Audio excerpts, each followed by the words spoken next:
If you're rocking your baby to sleep every single night, exhausted and wondering when this will ever end, I need you to know something important. You're not doing anything wrong.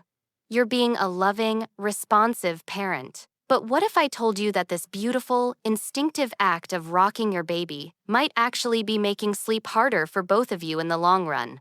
Now, before you feel guilty or defensive, take a breath. This isn't about judgment.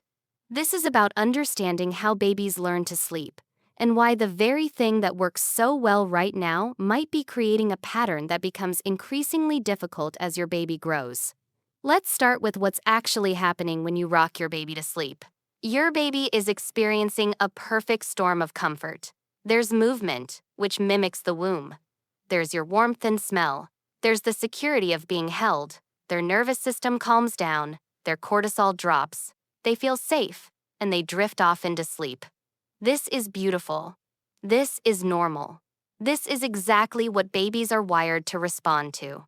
But here's what else is happening. Your baby is learning. Their brain is making connections. And one of the most powerful connections being formed is this. Sleep happens when I'm being rocked. Sleep happens when I'm in motion.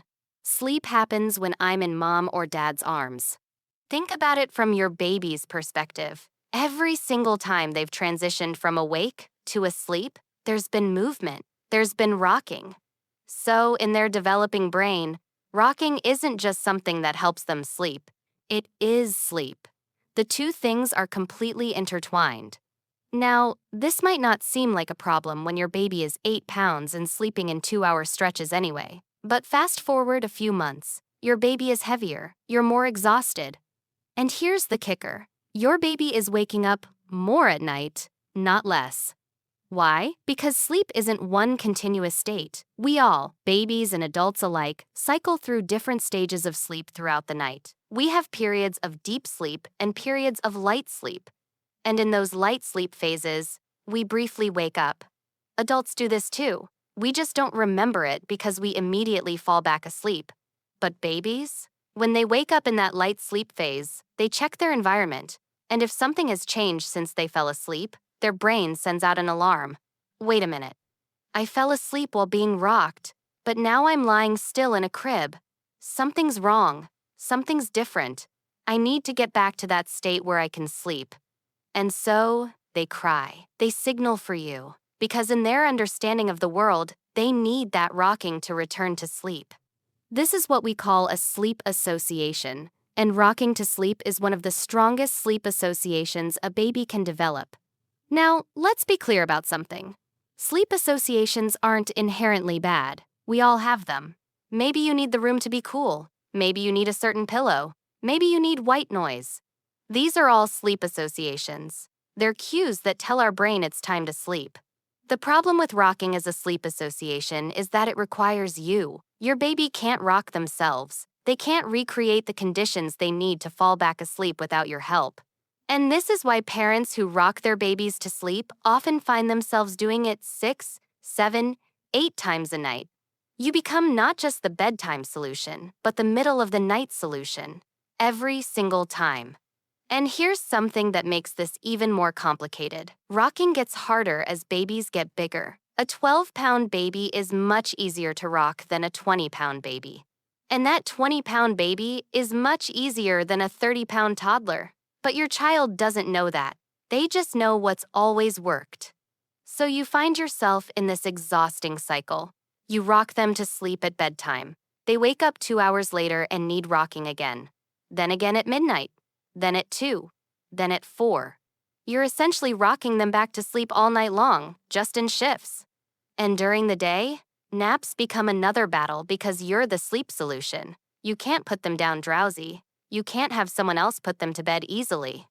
You are the key ingredient, and without you, sleep doesn't happen. Some parents tell me, but my baby won't sleep any other way. And I believe you. I really do. Because you've unintentionally taught them that this is the only way. Not through any fault of your own, but simply by being responsive and doing what worked. But here's what often gets overlooked.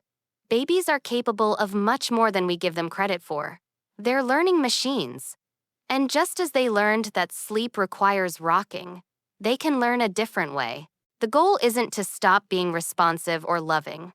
The goal is to help your baby develop the ability to transition into sleep without needing you to create specific conditions they can't recreate themselves. This is what people mean when they talk about self-soothing or independent sleep. It's not about leaving your baby to fend for themselves. It's about gradually helping them discover that they have the ability to settle into sleep on their own. And I know what you're thinking, but they're just a baby. They need me. And you're right, they do need you. But they need you in different ways as they grow. What they needed at 6 weeks old is different from what they need at 6 months old. Think about it like feeding. At first, you feed your baby constantly. You're the only source of nutrition. But gradually, you introduce solids. Then you help them learn to hold a spoon. Then they start feeding themselves. You don't feel guilty about teaching them to eat independently. You see it as a developmental milestone. Sleep is the same way. You're not abandoning them. You're teaching them a life skill. So what does this actually look like in practice? It means gradually reducing the amount of rocking you do before putting them down. It might mean rocking until they're drowsy instead of fully asleep. It might mean rocking for 5 minutes instead of 20. It means being consistent. If you rock them to sleep one night, then try not to the next night, then rock them again the third night, you're confusing their developing brain. They don't know what to expect. It means accepting that there will probably be some protest. Change is hard, even for babies. They're going to miss the rocking. They're going to wonder why you've changed the routine. And they're going to communicate that the only way they know how? Through crying. But here's what's important to understand. That crying isn't because you're harming them. It's because they're adjusting to something new. Just like they might protest when you first introduce vegetables, or when you wash their hair, or when you try to put on their coat. Protest doesn't mean damage. Research shows that teaching babies to fall asleep independently does not harm attachment or cause emotional damage. It doesn't make your baby love or trust you less.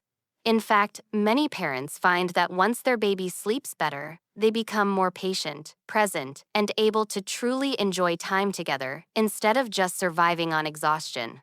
Your baby will still need you, just in different ways. They'll need comfort when they're sick, reassurance when they're scared, and plenty of love and connection.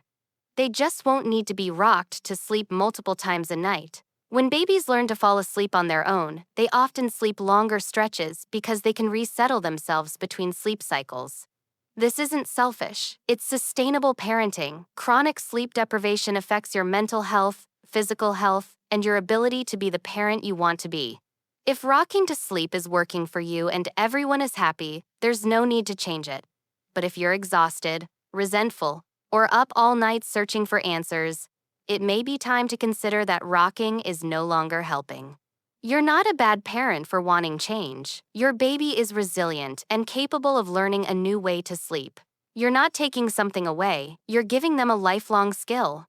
Sleep isn't just about tonight. It's about teaching your child that they're safe, capable, and that their body knows how to sleep.